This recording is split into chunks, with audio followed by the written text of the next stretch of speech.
In this video, I'm going to show you how to reset and pair your Roku remote if it has a pairing button. Now, if you're wondering, well, how do I know that? Well, all you need to do is take a look at where your power button is and where your microphone is.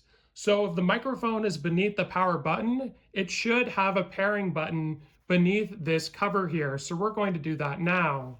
So what you want to do is turn your remote over, and we're going to take off the back cover. And beneath your batteries, you should find a button that you'll be able to press and hold for 5 seconds, which will cause a green LED light to flash, indicating the remote's in pairing mode.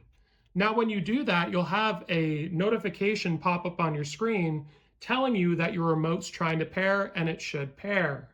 Now, that may not always necessarily work, and there are some other things you can do. So let me show you.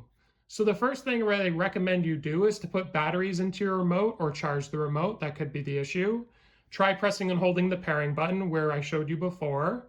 And let's say none of these steps work, because they don't always. What you could also try is power cycling your Roku TV or your Roku Express, whatever you have.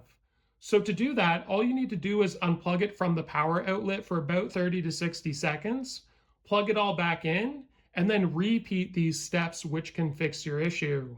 So hopefully this video helped pair your Roku remote. If it did, be sure to like and subscribe, and we'll see you in the next one.